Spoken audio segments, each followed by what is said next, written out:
Returning now to our other top story, the fight against coronavirus. As part of the country's plan to get back into business, a new poll out this morning finds 80% of Americans support strict stay-at-home measures, agreeing they're worth it to protect people and limit the spread. Eva Pilgrim is tracking all the latest as the government weighs in on the dangers of a second wave. Good morning, Eva.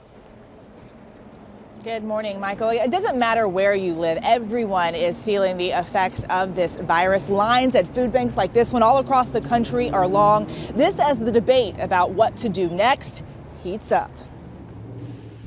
This morning, President Trump insisting if coronavirus comes back in the fall, it won't be as bad as what we're currently fighting. In my opinion, from everything I've seen, it can never be like anything that we've witnessed right now. But the president's comments at odds with top White House coronavirus advisors. When you say there's a good chance that COVID will not come back?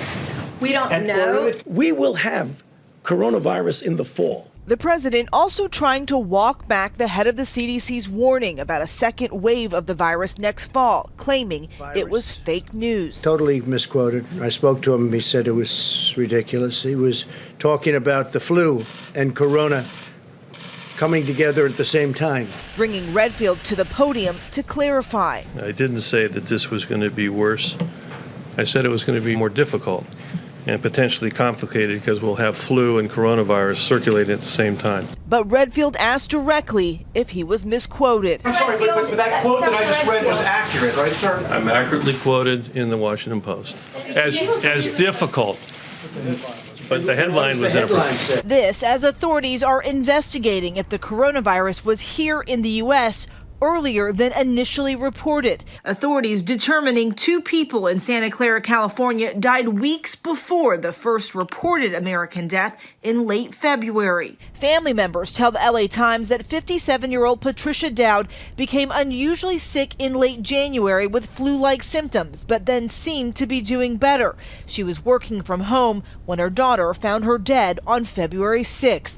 At the time, they thought it was a heart attack. We've actually directed beyond just Santa Clara, go back as far as December to request coroner's autopsy to dig even deeper. As the curve looks to be flattening, in New York, it's still a daily struggle between life and death. It's been a nightmare. In one shift, I pronounced 6 people dead. The Associated Press taking a look inside St. Joseph's Medical Center in Yonkers, a nurse frantically pumping a man's chest until that jolt to the man's heart. He's revived and put on a ventilator. New York Governor Andrew Cuomo announcing Wednesday he's building a tracing army, working with former New York City Mayor billionaire Michael Bloomberg, Johns Hopkins University, and the governors of New Jersey and Connecticut to hire so-called contact tracers, disease detectives, to track down and isolate people who have come into contact with COVID-19 positive people. We have to put together a significant operation because the numbers get very big very quickly here. This as the heated debate about whether plans to reopen are moving too fast is boiling.